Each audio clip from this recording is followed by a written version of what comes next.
देखिए, जो दो फोरमों की ओर से किसान मजदूरों का जो मोर्चा अभी हरियाणा के बॉर्डर पे चल रहा, उसको 25वां दिन है।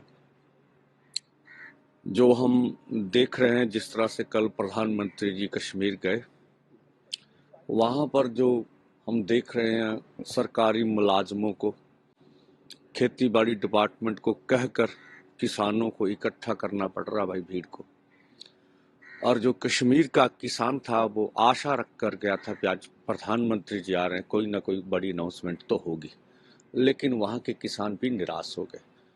माननीय प्रधानमंत्री जी अगर ये कहते कि जो उन्होंने ड्राई फ्रूट का समझौता अमेरिका के साथ कर रखा है, जिससे आने वाले समय में इंपोर्ट ड्यूटी खत्म हो जाएगी, तो वो भी सच बता देते तो अच्छी बात थी।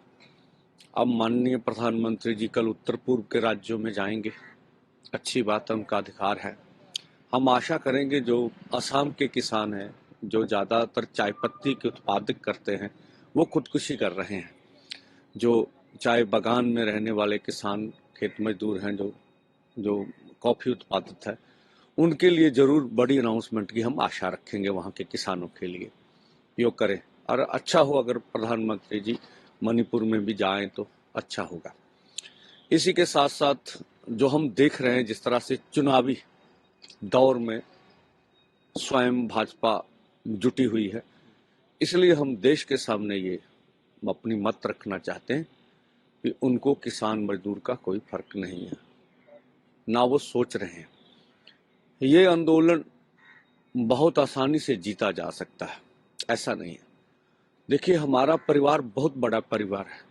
हम 64 करोड़ इस देश में रहने वाले किसान, अगर खेत मजदूर जोड़ लें तो 80% आबादी हमारी बनती है। अब हमारा दायित्व बनता है कि हम पूरे परिवार को इकट्ठा करें।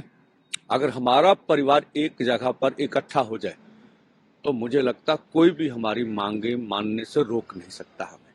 दूसरी बात, चाहे कोई आरएसएस के साथ आम किसान जुड़ा हो, चाहे कोई भाजपा के साथ जुड़ा हो, आपने वोट किसको देनी है ये हमारा सवाल नहीं है। आप आप किसान हैं, खेत मजदूर हैं, तो आप हमारी मांगों को दिल से जरूर समर्थन करते होंगे।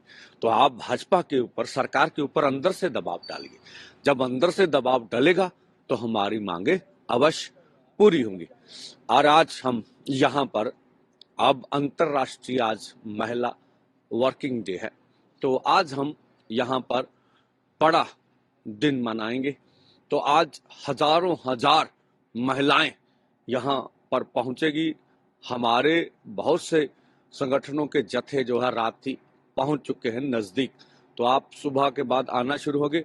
और हम इसका थीम क्या रखेंगे, इस आंदोलन को जीतने के लिए भारत के ग्रामीण किसान और खेत मजदूर महिलाओं का क्या योगदान होगा, इसके ऊपर हम लोग आज चर्चा करेंगे। जो भी आंदोलन दुनिया भर में जीते गए, उन आंदोलनों में महिलाओं की सबसे बड़ी भूमिका रही है। तो हम पूरा आह्वान करेंगे कि महिला सरगर्मी से इस आंदोलन में कूदे, और इस आंदोलन को हम जीत जाएंगे अगर महिलाएं हमारे साथ आ गई तो। दूसरा, अब देखिए, कल हमारा जत्था तमिलनाडु से चला, उनको टिकटें नहीं दी गई, उन्होंने रेल जाम कर ली गई, मुकदमा रेल विभाग ने कर दिया। एक जत्था हमारा केरला से चलने में कामयाब हो गया। तो देखिए, अब तो ये पूरा जैसे सफेद दिन चढ़ जाता है उसकी तरह साफ हो गया। ट्रैक्टर ट्रॉली का सवाल नहीं है, सवाल यह है कि हम देश की राजधानी में किसी भी किसान मजदूर को घुसने नहीं देंगे। अब 140 करोड़ लोग इसके बारे में जरूर सोचे कि जो सरकार ऐसा कह रही है, जैसे माननीय प्रधानमंत्री जी ने कहा कि पिछले 10 सालों में लोकतंत्र में विश्वास बढ़ा है, तो क्या ये विश्वास देश के किसान मजदूर पर नहीं किया जा सकता? उन्हें दिल्ली राजधानी में जाके आंदोलन करने की इजाजत नहीं दी जाती? अगर ये विश्वास बड़ा होता तो हमें हरियाणा और पंजाब के बॉर्डर पर नहीं रोका जाता। हमारे ऊपर जिस तरह से प्रहार किया गया है, जो अब तो हरियाणा सरकार भी मान रही है कि आपके ऊपर हमने बुलेट चलाई है, तो हम कहते हैं भाई ये इसकी जरूरत क्या थी, आपको क्या हम नजर आ रहे? तो मुझे नहीं लगता भी लोकतंत्र के ऊपर भरोसा बड़ा है। लोकतंत्र से भरोसा भारत के लोगों का और पूरी दुनिया का टूटा है। जो वर्तमान सरकार है, इस भरोसे को तोड़ने में उनका बहुत बड़ा योगदान है। आशा तो रखेंगे प्रधानमंत्री जी देश के किसान मजदूर पर भरोसा करें। ये आप ही के देश के नागरिक हैं, इन्होंने आप ही को वोटें देकर देश का प्रधानमंत्री बनाया है और लोग ही सत्ता पर लाते हैं और लोग ही सत्ता से निकाल देते हैं। तो हम आशा रखेंगे प्रधानमंत्री जी निर्णय करेंगे और हम राजधानी में जाके अपना आंदोलन पीसफुली ढंग से चलाएंगे। और आने वाले समय में जिस तरह से 10 मार्च को रेल जाम होगा, ये पूरे देश भर में हम करेंगे और हर सपोर्ट का हम ऐलान कर देंगे और लोगों से आशा करेंगे ज्यादा से ज्यादा वो हमारे आंदोलन में शमूलियत होकर। मैं खुद अमृतसर देवीदासपुरा जो बहुत बड़ा स्पॉट है वहां जाऊंगा और वहां अमृतसर के आसपास के लोगों को आह्वान है अधिक से अधिक उस जगह पर पहुंचे। किसानों वाली बात जो अभी देश भर से चले हैं, आपने बताया कि एक जगह तो रेल के सामने बैठ गए तो वहां पर ट्रैक पर बैठ गए तो मुकदमा दर्ज हो गया। अभी की जो स्थिति है वो क्लियर कर दीजिए कि कितने किसान दिल्ली पहुंच चुके हैं। हमने कल सुना प्रेस कॉन्फ्रेंस में भी कुछ किसान दिल्ली भी पहुंच चुके हैं, दिल्ली में एंटर कर चुके हैं, और डिटेन कितने हैं वो भी टोटल बता दीजिए। देखिए, जो मेरे पास जो पूरी जानकारी है वो 147 किसान डिटेन हुए। अभी तो उनकी संख्या बढ़नी है आज, तो उनसे संपर्क करना मुश्किल हो रहा है।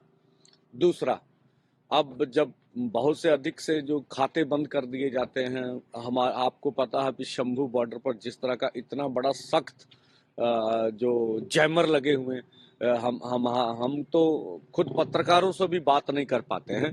तो दुखद बात है प्रधानमंत्री जी, अब आपने हरियाणा बॉर्डर और पंजाब के बॉर्डर पर रोक तो लिया, कम से कम जैमर तो हटा दें भाई, बातचीत तो आसानी से हो जाया करे। आप क्या बोल रहे हैं भाई, हमें ये तो पता चल जाए देश के प्रधानमंत्री जी क्या बोल रहे हैं, हम क्या बात आपको कहना चाहते हैं, हमारी बात भी आप तक पहुंच जाए। तो यहाँ संपर्क करना बहुत मुश्किल होता है, इसलिए हमारी रिपोर्ट्स जो है ज्यादातर देश भर से हमें यहाँ पहुंचने तक तकलीफ होती है। फिर भी अभी 147 किसान डिटेन किए थे, उनको छोड़ने की अभी तक कोई खबर नहीं है। दूसरी चीजें जैसे कि हाईकोर्ट से कुछ हुआ, एक न्यायिक जांच के आदेश भी हो गए हैं, जैसा कि आपको पता है शुभकरण जी के मामले की हम बात कर रहे हैं, और साथ साथ शुभकरण जी की पोस्टमार्टम रिपोर्ट भी आई है, तो उन पर दोनों पर भी अपना जो आप है स्टैंड। देखिए, पीआईएल डली हुई है स्वतंत्र लोगों की ओर से, और उसके ऊपर पूरी डिटेल तो मेरे पास नहीं है। अगर हमारे पास पूरी डिटेल हो तो अब उसके ऊपर बोलना आसान होता है। हाँ, अब हम जो पीछे का देखें सारा घटनाक्रम, बहुत बहुत बड़े कांड हुए, तो इंसाफ मिला नहीं है। हम कहते हैं अगर केंद्र सरकार की नीयत साफ है, हरियाणा सरकार ने मान तो लिया हमने बुलेट चलाई है, आपके ड्रोन देख रहे थे हमें, आपका दावा है, हम सब कुछ देख रहे हैं, तो आपको ये भी मालूम होगा कि गोली किन्होंने चलाई। जिन लोगों ने केंद्र से निर्देश दिए, जिन लोगों ने हरियाणा से निर्देश दिए, और जो अधिकारी इसके लिए जिम्मेवार थे, उन सबको इसमें शामिल करना चाहिए और एफआईआर को बढ़ाकर उन्हें जेल में फेंका जाना चाहिए। हमारा तो यह कहना है। आगे देखते हैं जो कुछ भी हो रहा किस तरह से हमारे सामने आएगा। मेरा आज भी आपसे यही सवाल है दोबारा कि क्या कोई संकेत अभी भी सरकार की तरफ से बातचीत का आया है? हाँ, अभी अभी देखिए, कोई अभी हमारे पास तो कोई वार्ता के लिए सरकार की ओर से कोई लिखित नहीं है। और हम ये देख रहे थे लास्ट में कि जब तमाम किसान यहाँ मौजूद हैं तो जो गृहणियां हैं, महिलाएं, वो घर पर वहाँ पर खेत भी संभाल रही थी और घर भी देख रही थी, तो आज वो तमाम जो महिलाएं हैं वो भी आज यहाँ पर हमें देखने को मिलेंगी। हाँ बिल्कुल, वो सभी महिलाएं आज इस बॉर्डर पर आपको देखने के नजर आएंगी।